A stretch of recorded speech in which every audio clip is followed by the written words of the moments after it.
So, mate, I suppose from the 27-man squad you selected at the start, probably one of the most surprising omissions was Dave Clemmer. So what does he need to do to get back into contention?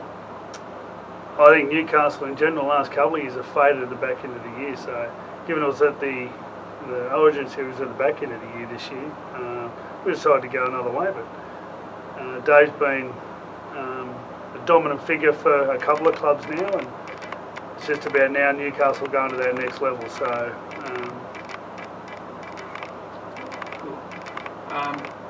How close was the race between Luke Keary and Cody Walker to play 5/8 for Game 1? Luke Keary had played a couple of games in Adelaide, so I thought that match really steered the favour towards Luke. I've been a fan of Luke Keary's for a long time now. It was a real pleasure to be able to pick him finally. It's been a couple of years now.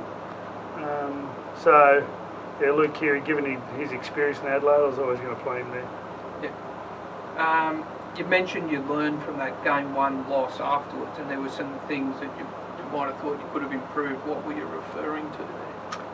We most surely didn't. There were opportunities in the first half especially where we had a good wind behind us, and I felt like we could have done better with the wind. We didn't play that tough a footy. We spent the first 10 minutes defending. We didn't have the ball a lot. I think in all three games we were penalised quite early and we were on the back foot, so we had that to deal with. We come over the top, scored a couple of tries, but it was like we didn't really earn the tries. So when the tide turned and Queensland did a great job with the breeze in their kicking game, we hadn't really set the platform to get back into the game, and it just felt like we weren't great at the start. We defended our line as we did for most of the series.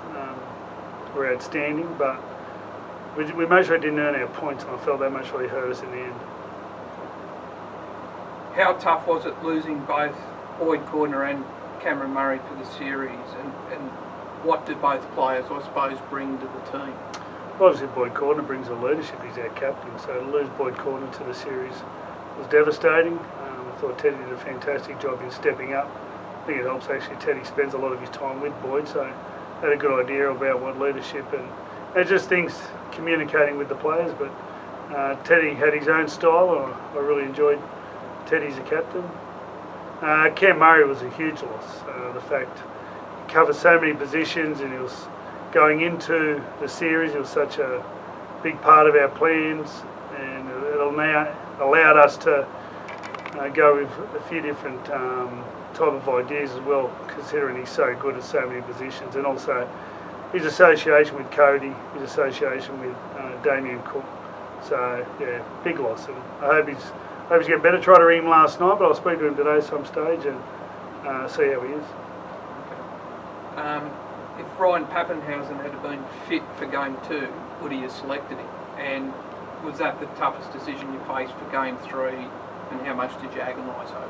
Yeah, that was an oversight. The fact is, given the scenario of he just played in the grand final, and the injury just was a bit more severe than we first thought. So it took a couple of weeks to get over the calf injury, and yeah, it would have been great to pick him for Game 2. But I thought Nathan Brown was fantastic in Game 2. He did a great job. I think he played about 15 or 20 minutes and finished the game playing a little bit of hooker, which gave me a little bit of confidence as well. So going into Game 3, there were times there where we thought we might want to change, but then when a side does so well, and in hindsight, you know, it's not often you lose your fullback, and we also had Clint Gutherson there as well. So in hindsight, we could have went another way, but we were also down 100 to 120 tackles at one stage. We'd made more than Queensland, so if we had to put Ryan Pappenhausen on at the wrong time, then that would have been waste of an interchange as well. So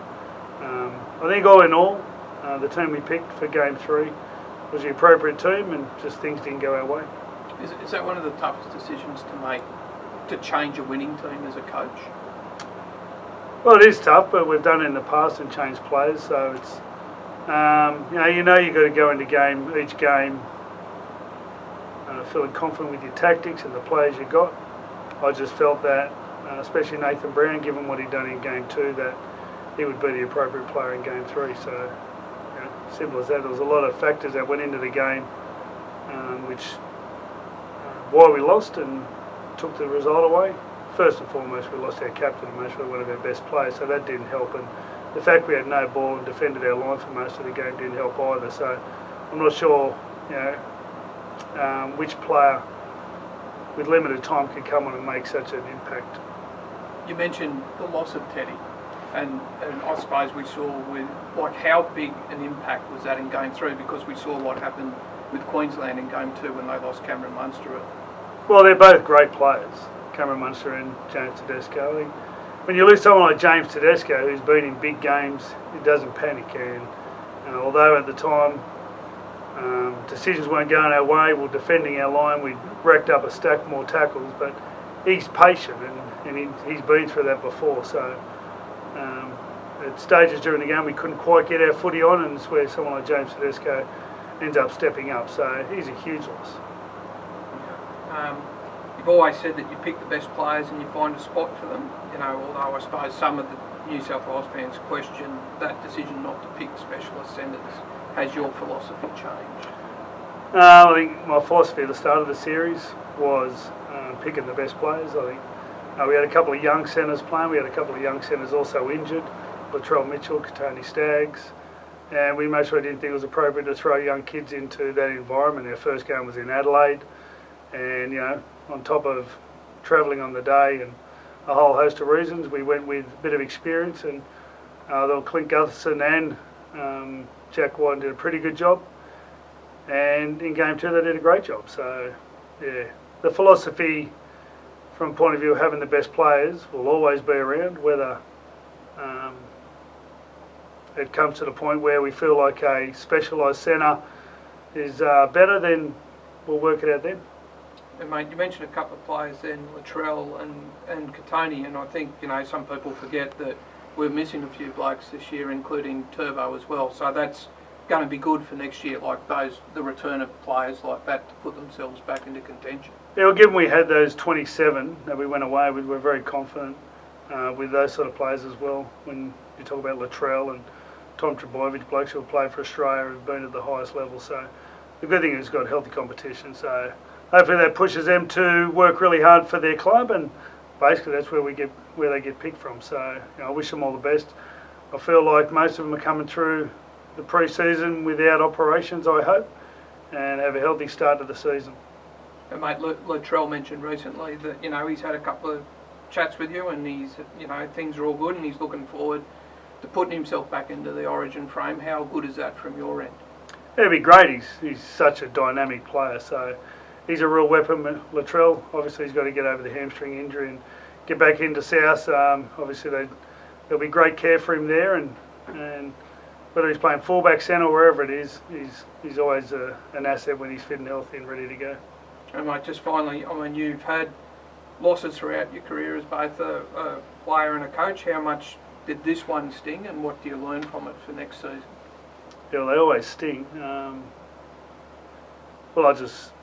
There'll be a review, and we'll talk to the coaches and go over the games, and then in my own head there's things I always look back on now and think I could have done a little bit better. So it's not until you lose, until you really feel the hurt is that you improve, I suppose. So I look forward to that happening.